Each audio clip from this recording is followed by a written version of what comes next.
Hey everybody, it's Eric alongside Rod to discuss MSU's Big Ten opening win, 90-72 over the Golden Gophers of Minneapolis. Special thanks to Joel Hoffman with an extremely generous gift via Venmo and to new Draymond Green level supporter, Joe Hollis on Patreon. So thanks a lot, guys. You too, listener, can join a recurring supporting list of Patreon supporters at the Mateen Cleaves level: Bill Church, Brian O'Donnell, Michael Bosnick, Chad Hickey, and Mike Huntoon. Also, Draymond Green supporters: Adam Walzak, Dan Rankin, James Benton, Jim L., David Brame, Paul Marsh, Scott Driscoll, Doug Robinson, Daniel Dranak, and now Joe Hollis. And all the Scott Scal supporters, as well as Rich Wagenheim and Kenneth Cremett on Substack. If you want to support the show, head on over to our support page at tffinots.com/support to get the links. Okay, Rod, let's talk about the Spartans just dismantling the Gophers, a game in which they had a nice start, then sort of got a couple clunkers, a bunch of turnovers in a row to let the Gophers back in the game and temporarily take the lead. And then I don't know, I think they ripped off almost 17 straight at that one point and just pulled away the game and just never really looked back and never got under double digits from that point on. Yeah. 25 assists on 29 made field goals. They shot 50% from three. Yeah, I didn't misspeak. They actually shot 50% from three. High volume too. And right, yeah, not 4 for 8. For Michigan State, yeah. Yeah, and actually, and Minnesota shot 22. well too, which is Mike Mitchell came back and hit some threes. They 32%. I mean, slightly better than what they've been doing all year. I wouldn't say well, but the second half they were much better. And you're right, Mike Mitchell. Boy, you think he's going to make a difference? I'll tell you what. If he stays healthy, and he's not going to shoot like that every game, but that guy shot 40% last year, so it's not weird that he's hitting threes. But if he stays healthy, they're going to get some people at Williams. I don't know how many they're going to get, but that team isn't going 0-20. I can tell you that much. They're going to win some games because with him and Garcia alone, that's the second guy that they've been missing. It's really been Dawson, Garcia, and then a cast of lesser thans. If you put Mitchell in that lineup, you could see the difference. It's funny. I'm talking about that as if, and it really is. It's like, yeah, that's a positive for Minnesota going forward, that they'll have both of those guys. And they got beat at home by 18, which says something about how good Michigan State was tonight. Yeah. They were very good. And I mean, just 12 players scored. Even Norman got in, hit a three, got a little nice reverse layup. Kurtang hit a couple free throws. First points of his career, I believe. Yeah, I think you're right. I don't think he'd scored yet this year. So no, he hasn't. He's taken some shots for sure. Yeah, that's first. Yeah. Tang has scored. Tang scored. Yeah. So he missed his 1-3 attempt. They dominated the boards again, 39-27. Actually, it was much bigger than that until very late. Minnesota got some sort of in garbage time. They were starting to collect a couple boards and stuff. But I mean, almost every category, Michigan State, had 27 fast break points. Minnesota, I would have like 4 or something. It's not many. So 2. Yeah. 2 points are credited with, which is about right. They had that one break where they got 2 out of it. Again, just about every sort of category, Michigan State dominated this game. A game which they won easily for a road game. Certainly in the Big Ten, 18 points is massive, a massive win. That's it. It doesn't matter. Look, Minnesota, I picked them to finish last, and give or take USC, I would probably be inclined to stick with that right now. USC's been pretty bad, but I think they maybe have a little more potential than Minnesota does. But that said, it doesn't matter. I've lost count of the number of times I've seen very good Michigan State teams go into the gym of the worst team in the league and struggle or occasionally even get beat. Yeah. I mean, Magic Johnson, a national championship team, went in and not only got beat by Northwestern, the worst team in the league then, but got waxed. So it happens in this league. So in any opposing gym in this conference, you go in, you win by 18 points. That is impressive. And again, I don't think Minnesota was horrible. No, I thought they showed their poor shooting in the first half for sure. Yeah, they weren't as good as Michigan State. Yeah. Well, I mean, I think, it's interesting if you watch the game. I mean, if just off the top of your head, who do you think was the leading scorer for Michigan State? I don't think It you was, come up with Cone Carr with 12 yeah, points. I cheated, You know, but yeah, I know, right? But I mean, there are 4 players in double digits. Kohler with an 11-11, so a double-double, 11 yep. points, 11 rebounds. Fears had 10. Booker had They had 11. Carr had 12. But I mean, look at Aikens 9, Holloman 8, Zapala 9, Fiddler 7. Then eight guys yeah, with at least 7 points. yeah, And that's the thing. What this game was, Stephen Bardo said it at some point in the second half, said Michigan State just wears you down. And I think, I mean, I'm not ready to declare this, Flintstones part 2, but because they're doing it in very different ways. But I do think we do pretty consistently see the impact of Michigan State's depth as these games unfold. You know, mm-hmm. There haven't been. I mean, Memphis would be the one exception, where I guess arguably Kansas, but we are frequently seeing Michigan State playing very good basketball as the game winds on and gets down, especially in, let's say, the last 10 minutes or so. And I think we saw that again tonight. Not that Michigan State didn't play very well before then, but you would see Minnesota. I mean, you mentioned it, how hot Mike Mitchell in particular got from 3, and they could make a dent in MSU because they had MSU no just answers. kept coming. And I do think this was an example of a strength for Michigan State. Now, you will always hear people talk about, well, you got to have a go-to guy. And, I don't think that's completely without merit. I do think that matters, and it certainly helps in close games, which we know Michigan State's going to be in a ton of them because that's just the nature of the Big Ten. Mm-hmm. You're going to be in competitive games most of the time. It's kind of like the NFL. But it's nice to know where you're going, but I think they have candidates for that. I think the bigger thing is in a lot of these games they're going to play in, the opposition is going to have a really difficult time. Like you look at what Michigan State was doing with Dawson Garcia. Now he still scored, he got his points, but he didn't have a great game. No. Michigan State really made him earn everything he got.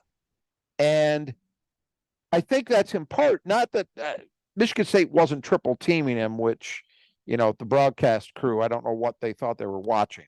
He was that one play where he went inside. I guess he had 3 guys. Yeah, but that'll happen. It's a general proposition. He dribbled into traffic. Yeah, they weren't triple teaming him. No. But were they shading coverage to him? Did they have a second set of eyes on him? And were they consistently providing help against him when he got, inside the arc, when he got into the paint area? Yeah. And you could do that with Minnesota. Now maybe you won't be able to as easily if Mike Mitchell keeps playing well. But when it's one guy, okay, great. He's a go-to guy, but your defense can orient themselves toward that. You can't do that with Michigan State. Who's the guy? I mean, right. And it's not like at this stage, I'm prepared to say, it's not like we're saying, well, yeah, they don't have a guy, and that's because everybody's kind of equally mediocre. No. Right. They've got a bunch of guys who are capable of going out and making plays. And we're seeing it. I mean, we talk about 8 guys with between 7 and 12 points tonight. And Jace Richardson, who probably would be, when push comes to shove, my candidate for their quote-unquote best player so far, he only had 4 tonight. Yeah. He played well, but he didn't really push his offense. He missed a couple jumpers. They didn't need him to go out and get them 13, 15, whatever. They didn't need it at all because they need Jaden Akins to have a 20-point plus game, which we've seen him do a few times this year. Right. It's just so many guys. And the other thing that's really critical to that is what you mentioned kind of near the outset. So 29 made field goals for Michigan State, right? And 25 assists, is that right? Yeah. Yes. Now look, I say this all the time. That number, assist to made field goal ratio, is not necessarily a critical one for every team in the country. There are a lot of teams that don't play that way offensively, like last year's Illinois team. That wasn't going to be a critical isolation number because kind of mismatch, exactly. NBA style ISO mismatch stuff. You're not going to rack up a ton of assists that way. You're relying on guys to go make one-on-one plays, and that's fine. But Tom Izzo's offense, it's always been a bellwether. You could have given me that number alone, nothing else, and I would have said, yeah, Michigan State won that game, and they probably played really well overall. 25 assists on 29 made field goals, because that is how they want to play. I thought what was so impressive in this game, what really stood out to me, and we've seen hints of it here and there, but it was the best we've seen all year, I think, tonight. The way the post players, the bigs, were passing, was outstanding, really outstanding, and it was all of them. It wasn't just, Jackson Kohler made a couple of nice kickouts from the post to a shooter. It was everybody, and it was big to big frequently. And we can run down the list of the guards and what they did, because it was really nice to see. I mean, you had Jeremy Fears, 5 assists, 1 turnover. Trey Holloman, 8 assists, 1 turnover in his return home. Jason Richardson, 4 assists, no turnovers. Frankie Fiddler got in the act, 3 assists, 1 turnover. He had a great one to Xavier Booker for a 3 in the first half. So that's your guards going out and getting it done flat out. And again, as I say, you go up and down the lineup and you see guys, Kohler had 2 assists. Zapala had an assist. That's it. It seemed like more than that, frankly. Yeah. Well, but it was really impressive, and that ball movement, and it was something else that I was glad to see a television commentator actually picking up on something we talk about ad nauseum. Stephen Barno, very early in that game, when Michigan State got off to that quick start, he made a comment about how it was really something to see the quickness Michigan State was getting into their half-court offense with. And it was absolutely true. I mean, it was fantastic. And they kept it up the whole game. I will return to this later. I did not think they'd be able to play this fast. I don't think Minnesota wanted to play this fast, but it happened. And the fact that it happened in a game where Minnesota only committed 7 turnovers is remarkable. Yeah. It's really remarkable. As hats off to the point guards. I mean, those guys kept the pressure up for 40 minutes. And it's something we've been seeing, so it's not surprising, but it's just good to see it again, and good to see it in the kickoff to the conference season. If you can't tell, I'm extremely pleased by what I saw tonight. I just think that was that, and the 3-point shooting was the icing on the cake. But and it's important. You see what happens if they're hitting threes. All of a sudden, it's not just winning a game; it's hammering a team. Hammering a team that's playing at home and not playing terribly, and you still hammer. So, really encouraging stuff from Michigan State. Yeah, and when people talk about not having a go-to player, and I'd say that's true, and you could might struggle to pick the guy for Michigan State, but you look at last year's team, and I think usually what people are saying, okay, 5 seconds left with the shot clock, who are you giving the ball to? Who's going to go out and get and score? It's not like you don't have options in this team, and that's what's I think different than last year's team. Like last year, it was pretty much Tyson Walker. You're not going to give Malik Hall the ball. You're not going to have Hogard have it with. I mean, he did plenty of times, and nothing usually happened. That was good. Even Akins was not very good. So this year, I think you feel comfortable with Akins with the ball, where a guy's going to either score or get it to someone for an easy basket. Jeremy Fears, Jace Richardson, Frankie Fiddler, I think you feel comfortable with. Trey Holloman. Holloman, right? You've got 5 players really who can go make a play, whether it's them scoring or getting an easy score for someone else. And so that's just something you didn't have last year, and that's why you're seeing this team look so much better. They're obviously more fun to watch because this feels like Michigan State basketball.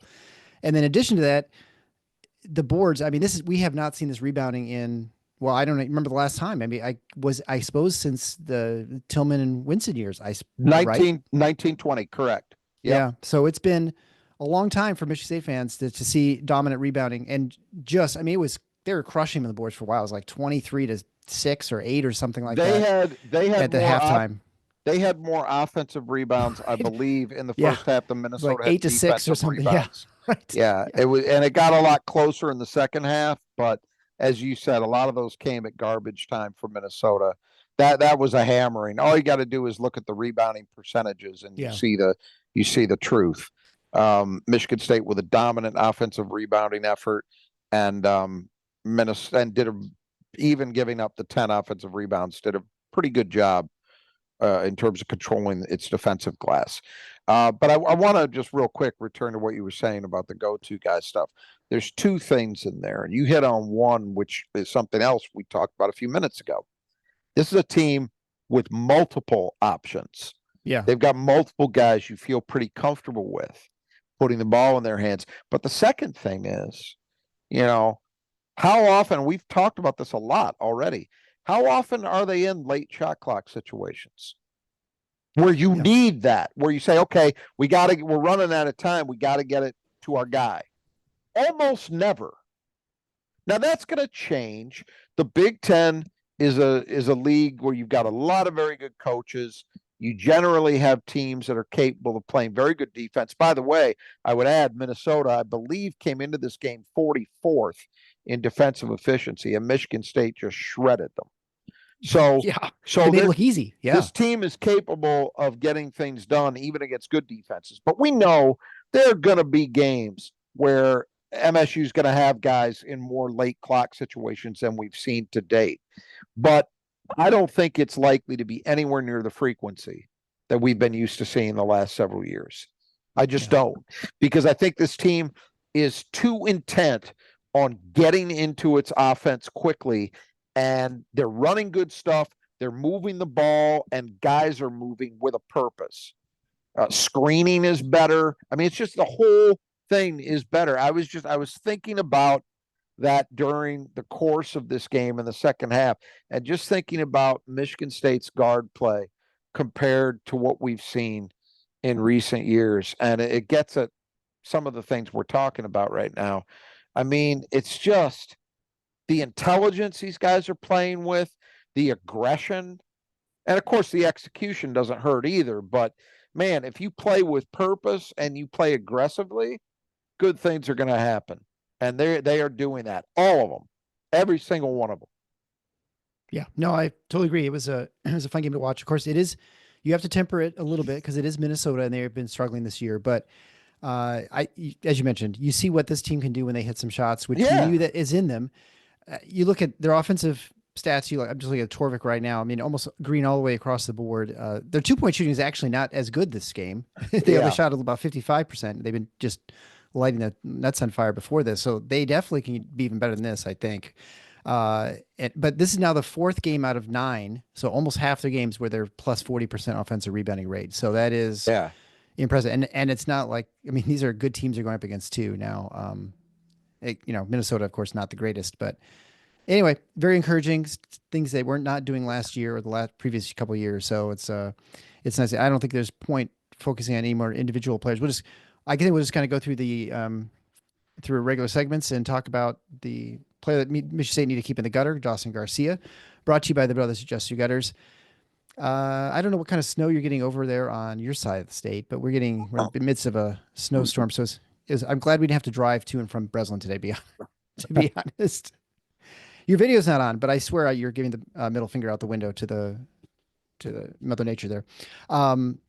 So if you got snow built up on your roof, you know what the Brothers Just Do Gutters can do? They can put little heaters on so it doesn't build up there and it can clear nicely for you. They can also just clean out the gutters. Someone just won free gutter cleaning the other day.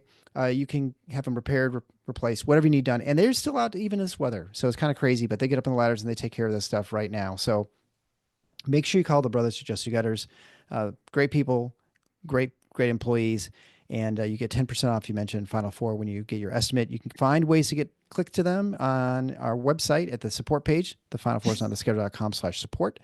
You just click on that. You can either get Kurt on the west side of the state or Greg on the east side of the state, and they'll take care of you right away, whether it's your home, your business, or whatever. As long as it's a section of gutter, they can take care of it. So player of Michigan State to keep in the gutter was Dawson Garcia. And I felt like Garcia had 3 games. He had most of the game where he didn't do much of anything. Then he had a flurry at the very end of the first half where he got to the line a bunch and Yep. scored some. And then he had like about a 4 or 5 minute flurry in the second half where like, whoa, he's starting to really kind of get going. And that was about it. So he was 7 for 7 from the line, which is where he did most of his damage. 1 for 8 from three, because most of those were pretty contested. They were not easy. 5 for 14 from the field. Yeah. 11 boards, 4 of them offensive, although he got a couple like late. I think those were some of those the cheapies. A couple assists, couple turnovers, a steal. Played basically the whole game, 38 minutes. I would say largely that they kept him pretty neutralized. He did not impact the game enough to make much of a difference. Well, we talked about the fact that Garcia makes Minnesota a little different than your typical basement level team in the Big Right. Ten, in that they have a guy in him who is capable on any given night of carrying them to a win. He is a guy who I kind of expect is going to have at least a night or two where he goes for 30 plus. Sure. I Yeah. think that'll I probably agree. happen. What was interesting about this game, he's not, and I think I mentioned this in our preview, he's not taking a ton of shots from the floor, relatively speaking. I think he was only averaging about 10 shot attempts a game. Yeah. So he took 14 in this one. And Michigan State did a pretty good job. You downgrade it a little bit. 5 for 14 from the floor looks really good. The 1 for 8 from three helped that, but Michigan State guarded that well, and he's been shooting 40 plus. Right. And as you say, those were not wow, wide open and he just missed it. Those were largely well contested shots, I felt. Yep. The 7 for 7 at the line, that first half flurry he had, look, I'll give him credit. That's what a guy who is an experienced scorer will do. I mean, he had one where I remember it vividly. Jackson Kohler and Carson Cooper were both around him at about the free throw line, and Jackson kind of stopped his progress. Jackson made a nice defensive play, and Carson was there and was basically in decent position. He wasn't swatting down or anything, but Garcia just leaned into him and created enough contact that he drew the foul. That's smart play. That's what a fifth year proven veteran scorer will do. And so he earned those. So I'll give him credit for that. But, I think the bottom line is Michigan State did not let him put his team on his back, which is what you really needed to do. You needed to make him earn what he got. They did that. So, and it was a number of different guys. I mean, Carson covered him, Kohler covered him, Carr covered him for a while. Booker, it was by committee. Yeah. And I think there wasn't anybody who got embarrassed. I think everybody kind of held up pretty well against him. So they all had their moments both ways. I think. Yeah. Which actually reminds me, the one player I think who's kind of stuck out to me was Booker. Just in that, we had talked last game. He had a great game against North Carolina where he was pretty solid the whole way. And it's like, oh, lights turn on. But you said, well, it's not going to be hockey stick. It's not going to be straight up from here. And it felt like that in the first half. And the second half, he kind of came on a little bit, started playing better elsewhere. So I overall progress for him. It was definitely not as good as he was against North Carolina, but we're definitely seeing much better Booker the last couple games than we've seen prior. And so I think we're in an upward trajectory. It's probably not as straight up as we like, but I do really like the way he's going about things. Well, look, I think the important thing with him is when you look at his overall package, 6'11" with his athletic ability, his skill set, and his length, and you say, all right, can he impact games? Now, he did not do it in the same way he did against North Carolina. And yeah, you would like to see maybe a little bit better work on the glass, but he impacted this game. He was one of the guys who, I mentioned this, in the second half when Minnesota would make, it wasn't even a run. It was basically, it'd be about a 14-point game. They'd hit a three to take it They'd to make 11. A play. Yeah, they'd make a play, and Booker answered a couple of times. With big shots. And that's impacting a game, right? Now, he also had 2 blocks. And as I say, I thought he played incredible defense. There was one play where he gave up a bucket on an offensive rebound, and I can't remember whether Garcia scored it or Garcia kicked it to somebody who scored, but it was a missed shot where it looked like Book had him screened off, and then Garcia frankly committed a foul that wasn't called. Oh yeah, kind of held but him. he grabbed his jersey and Yeah, kind of right. moved him. But as I saw somebody on the Spartan Mag board point out, which is I think a very salient point, if Book is reacting to that play the right way, if he's immediately moving when the ball is Right. when the shot's missed, he gets that call most likely. Yeah. He wasn't moving. He was trying to screen him off. He was trying to do the right thing, but he wasn't quite as aggressive. So there are those moments where you say, boy, I'd just like a little bit more there. But look, impact a game. That's what you want out of him. And he absolutely did that in this one. In this game, it happened to be his perimeter shot making. And I thought his interior defense in particular was really good. So yeah, you gotta be really happy with him playing back-to-back games like that. And hopefully this is a platform. His confidence should be very high. Yeah. Right now. Well, and I think we even thought even earlier in the Maui Invitational, he was playing better. And then it sort of crescendo was the North Carolina game.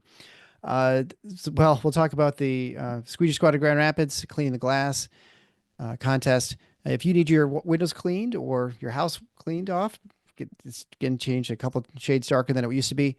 They will come out and power wash. They'll clean your windows, the inside, the outside. They have a large region around the Grand Rapids area. The Squeegee Squad of Grand Rapids is a fantastic place to turn if you have any windows that need a cleaning, whether it's your house, whether it's your business, maybe it's a high-rise apartment building, even the state capitol. The Squeegee Squad of Grand Rapids can handle that and they take care of it without a problem. They'll even go out in weather like this for the most part. They'll get up on the ladders. So again, you don't have to. I was on the paint service this week and I took care of a number of people who fell off ladders. So, unless you need to get up there, just don't do it, especially as you get up in age. So contact the Squeegee Squad again, 15% off. If you go to their support page, you can find a way to contact them to get an estimate from Troy and his team. If you mention Final Four, you get the 15% off your estimate.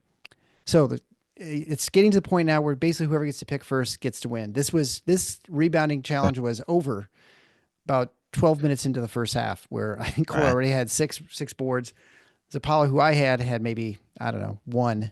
But Kohler, for a guy who everyone, and I say everyone, a lot of people on the mag board and social media were ragging on a guy who just couldn't rebound. Yeah.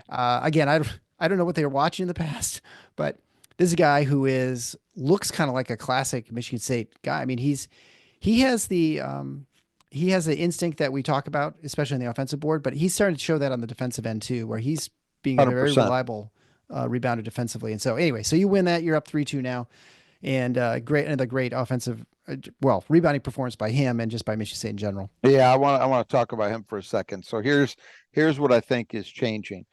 You're right, and believe me, I think about that frequently. I put it right up there with the people who tried to tell us that Drew Namick wasn't athletic enough to play in the Big Ten as a center. If you were paying attention, if you were smart and you understand how you actually measure these things. So, for example, one good way you can tell how effective a rebounder an individual is you look at his rebound rate. How many rebounds per minute is that guy getting per minute of playing time? It's not perfect, but it tells you something.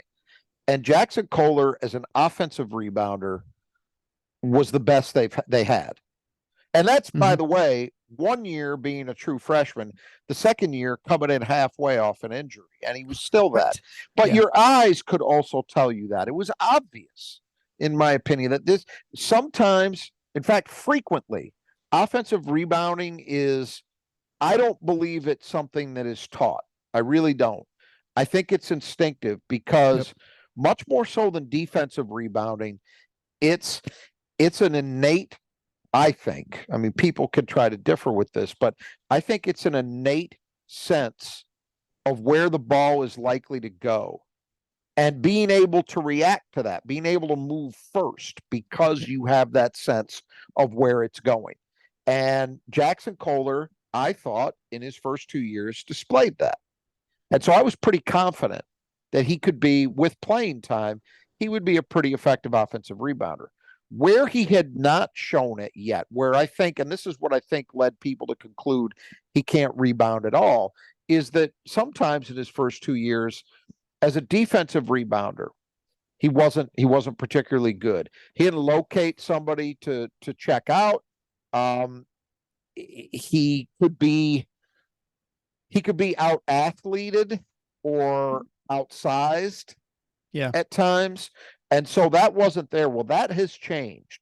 All the offensive rebounding is still there, but he is so much better as a defensive rebounder that now he's really reminding me of what we saw from a senior year Joey Hauser in that regard, where he's just reliable.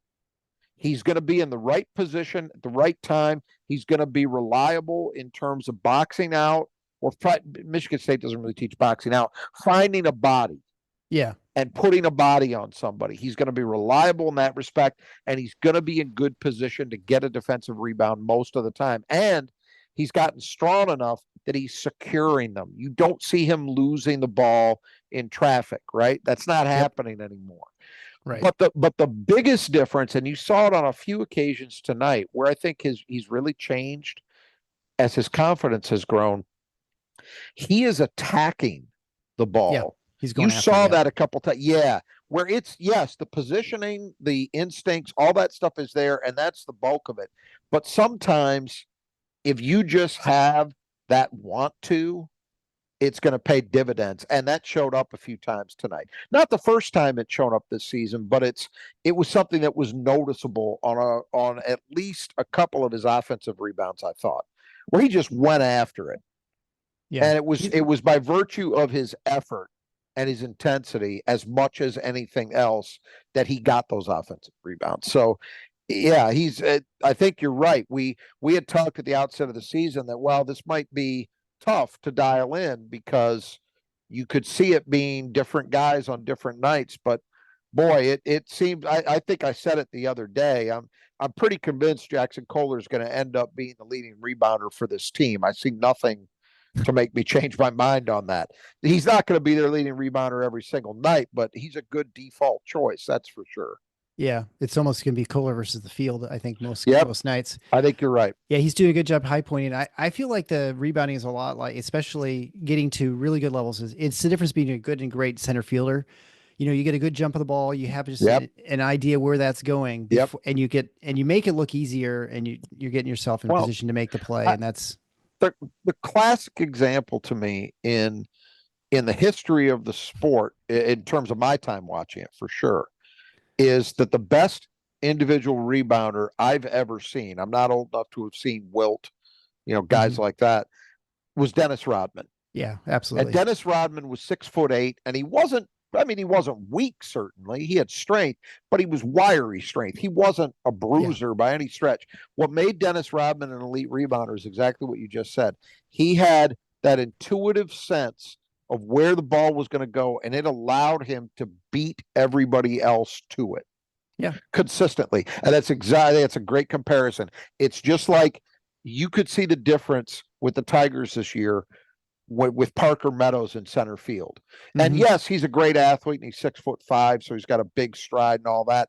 But I think the biggest thing that makes him an elite defensive center fielder is he has that innate sense of timing, of being able to read the ball off the bat, and that first step is consistently the right one.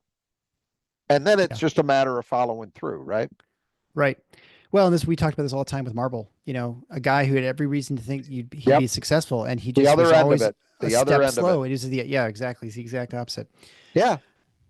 All right. Well, let's, I guess we'll keep doing the clean glass segment, but we may have to start changing things up at some point, because you may have to actually get within 5 or something like to make it competitive.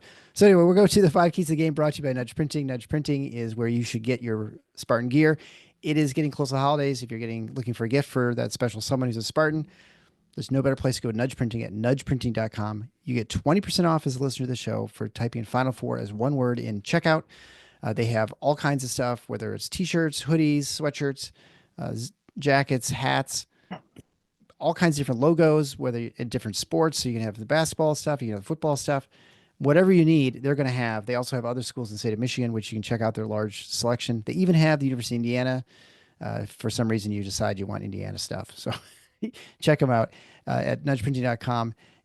Started by a bunch of Spartans in Portland, Michigan. It's all made here in Michigan. So you can't go wrong there with that. And they bring us the keys to the game. And the first one is pace. Minnesota is slow. Michigan State is obviously wants to play fast. And I'd say, considering the fact that Minnesota tried to slow this game down, they were not very successful in it. I mean, Michigan State had what we mentioned, the fast break points were 27-2 advantage of Michigan State. Wow. And that is with 7 turnovers. I mean, how many steals? Michigan State had 5 steals, I guess. Carr had that one where he got the steal, and what an impressive finish, and then also at the free throw. But for the most part, it was just manufactured off of rebounds, really, because they're not from out of. I don't think they had many of the blitzes out of bounds, from made baskets. So anyway, very impressive that they were able to maintain the pace, not only just fast break, but also getting into their offense quickly, like you said, maybe like 2, 3, sort of semi-late shot clock sort of situations. In any Big Ten game, and I'm going to say anyone, I'd even include like a game against Iowa.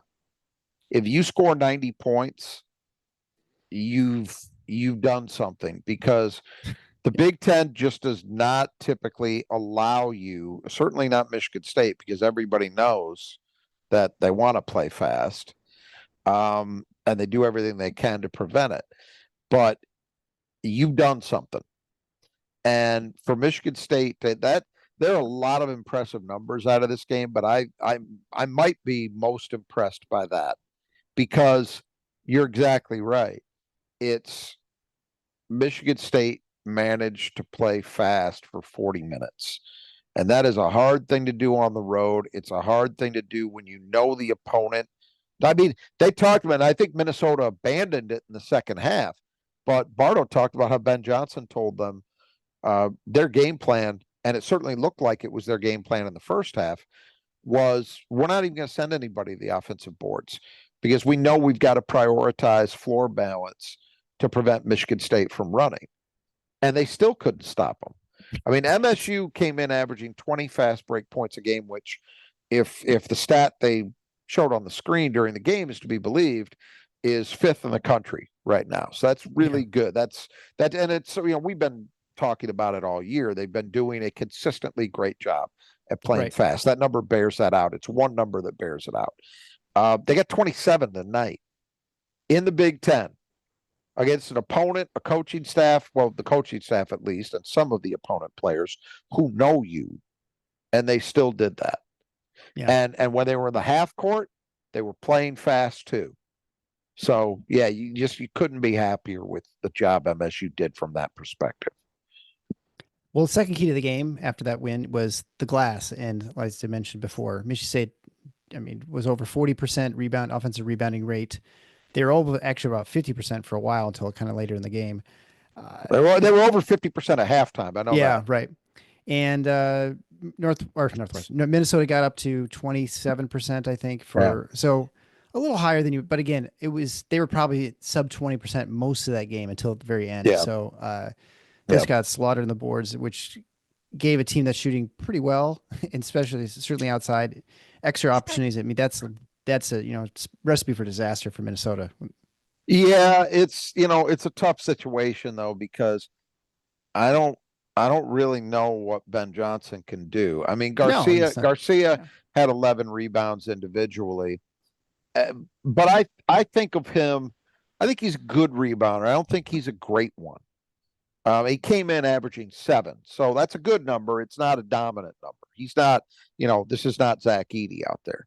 And the problem is, like, they're trying to find it. The Mitchell kid showed some flashes here and there, and he's got enough bulk that you could see maybe he can help a little bit. But Minnesota to me just does not have the kind of personnel that's going to likely allow them to be really, really competitive on the board. So the only way around that is if your guys just I think back to like that Penn State team a couple years ago that was so small, but they actually rebounded pretty well because they were just relentless. Like all those guys just were on full attack mode the whole game. Right. And it would have to be that. And I don't know that this team is going to be that. So I feel, that there's not a whole hell of a lot Ben Johnson can do, but hey, that's not Michigan State's problem. And when they went out there and they did exactly what they're supposed to do against an opponent like that, go out there and pound their ass. And that's what they did. Well, it brings us the third key to the game, which was the perimeter. And these are two teams that were not shooting very well from three. And Minnesota, as you mentioned, they're average-ish. They shot 32%, which is white in Torvik, so it's not red or green. Michigan State shot 50% after Norman hit that three to close the game. So it went and on high volume, 11 for 22. So that is, don't look now. Michigan State's up to almost 26% for the season. They're, I think, 352nd out of 362 teams. So they've gone up 5 spots. It was a decent first half. They got up to a great start. Yep. They were 4 for 8, and then they missed their last 4. And so my thinking at halftime was, okay, if we can hang around, 33%, that's progress. Right. And then they didn't even attempt any for a while. And then it just all kind of started cascading. Yeah. And he started Booker being a big part of it. I think he hit all 3 of his in the second half. I think he missed 1 in the first half, I think. And then, I think he was 3 for 3 in the second half.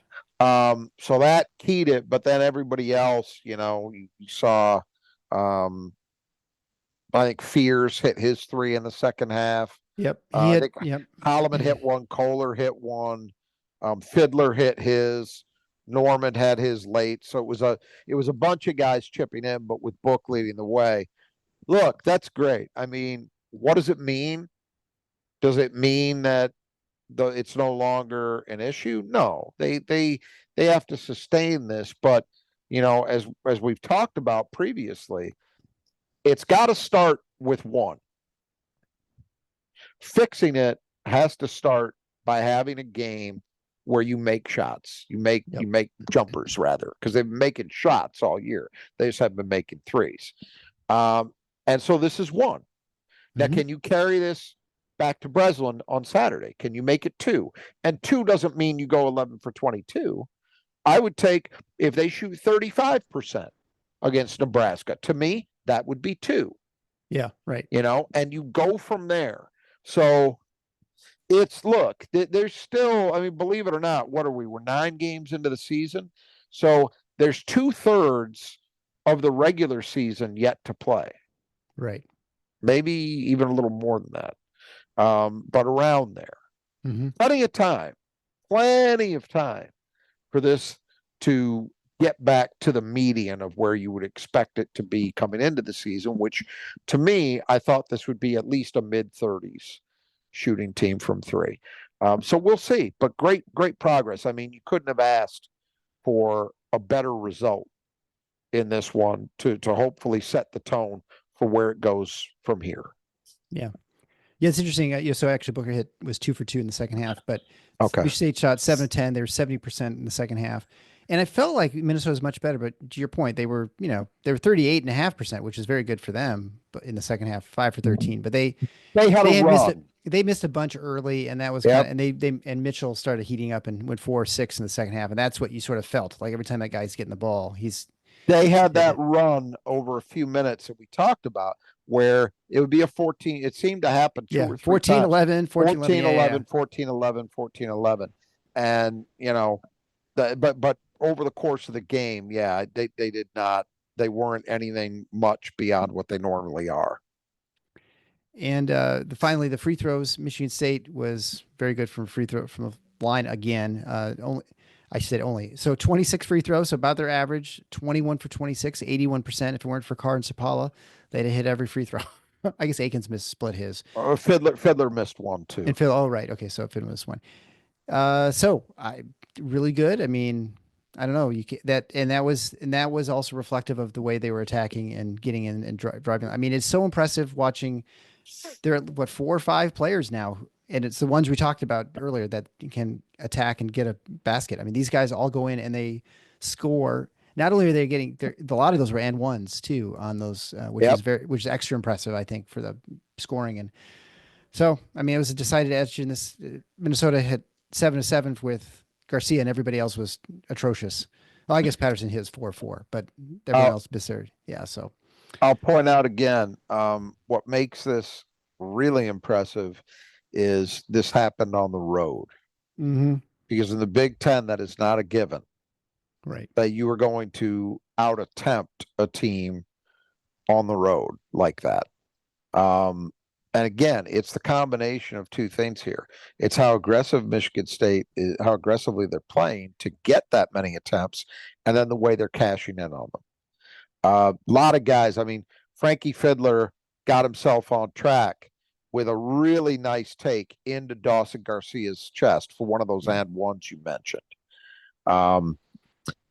I am really, over the last two games, and I know he had some moments late in regulation in the North Carolina game, but the way that Jeremy Fears is playing really, really excites me because he has got a knack.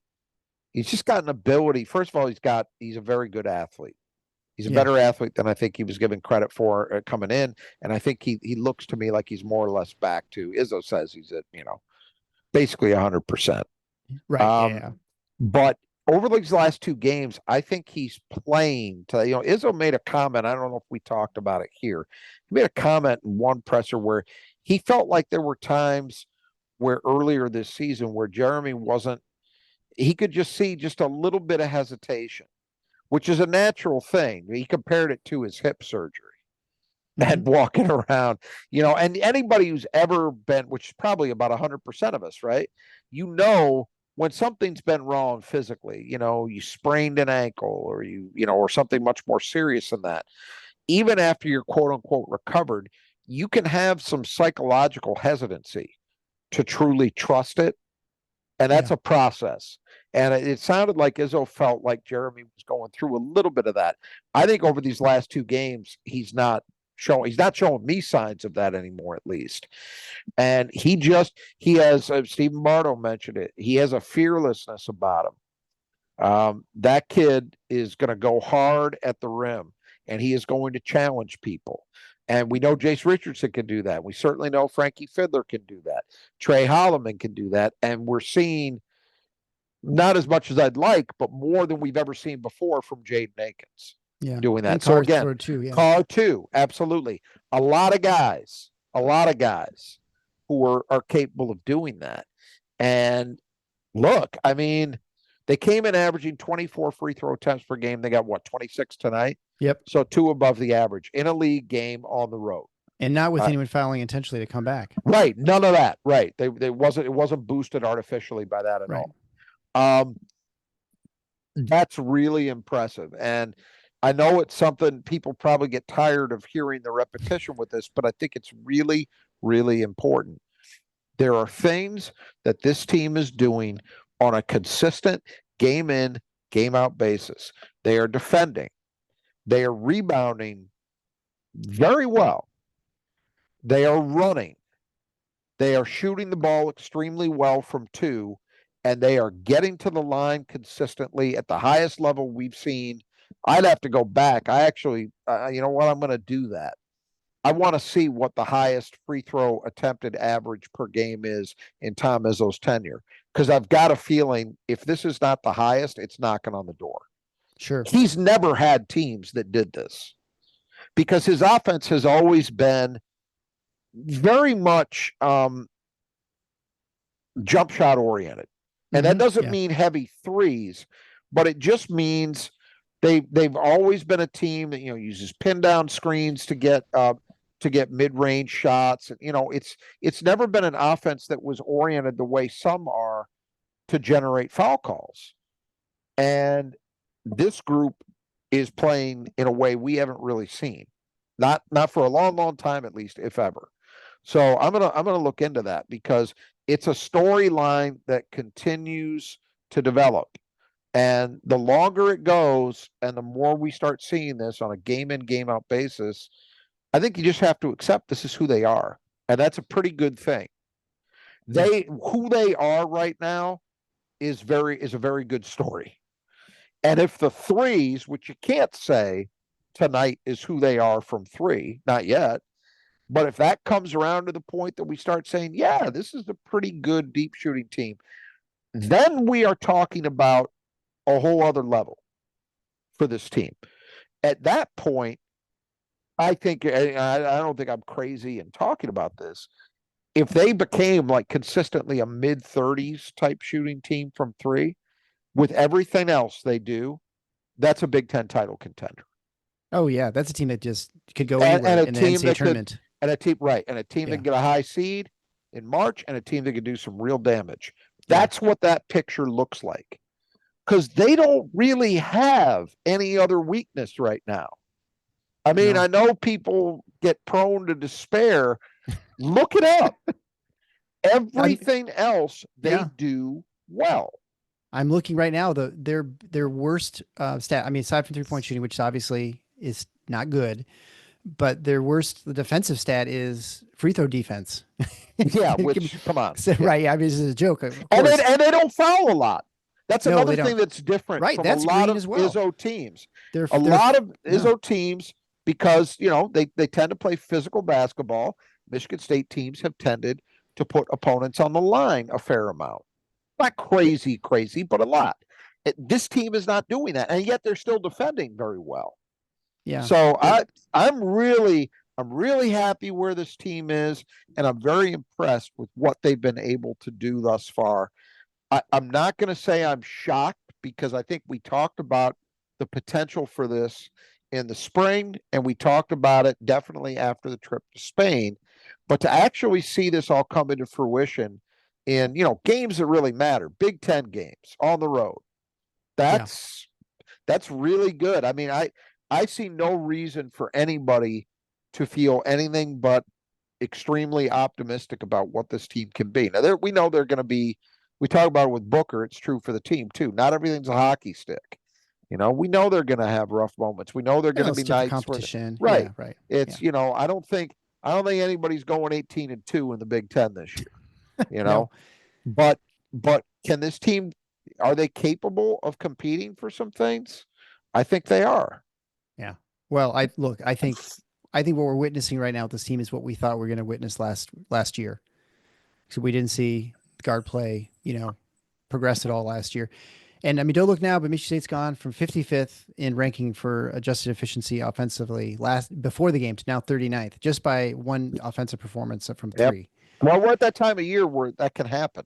Yeah. I mean, it doesn't take much. There's not enough data in that, one game can really change your perspective. I want to, on a side note, I don't think we've talked about this on the podcast yet, but we're going to be in Los Angeles for the USC UCLA trip in the beginning of February. So we'll be doing some stuff from out there, and we're going to try to do some things. We'll see what we get done. We'll think of you guys when we're out there. I mean, we'll suffer through the. But here's why I'm bringing it up. So as we're recording this, I've got Oregon and Southern Cal, and Southern Cal's been miserable. Southern Cal is the one team you could say has maybe been worse than Minnesota thus far, and they're up on unbeaten Oregon, who you could argue is off to the best start in the Big Ten so far. They're up 7 at the half, but that's not what I'm concerned about. What I'm really pleased to see, and I guess I had a vague notion of this, but I haven't really locked in on the Galen Center, which is where USC plays.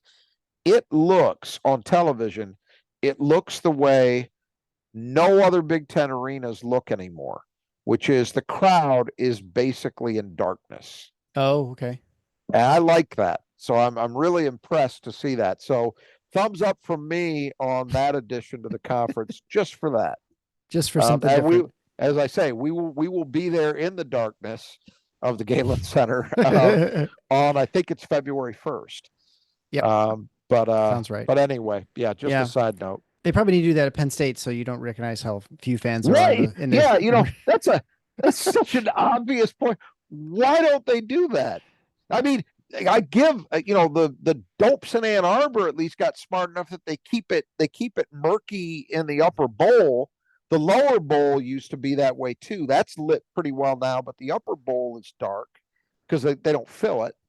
But so they avoid embarrassment that way. But yeah, what is wrong with it? Well, it's probably a sign as much as anything else of how much people in the Penn State AD actually think about basketball, Right. which is really a shame. But yeah, that's an obvious thing they should be doing.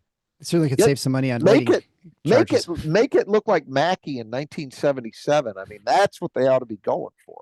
Well, I still think I loved when Penn State first entered the Big Ten. They had the students right on the floor. I mean, they were like they Yeah. had to back up to allow guys to do inbound passes. That was like perfect college basketball atmosphere, Yeah. and they were actually pretty good. I mean, they were occasionally competitive. Joe Crispin was there and stuff. But anyway, Yeah. Those first few years. Yeah. yeah. So, all right. Well, I think we'll tie up there. We're going to be back in a day or so when we talk about the Michigan State's second Big Ten game up against Nebraska, their home opener in the Big Ten. So until then, the Final Four is on the schedule. Go green.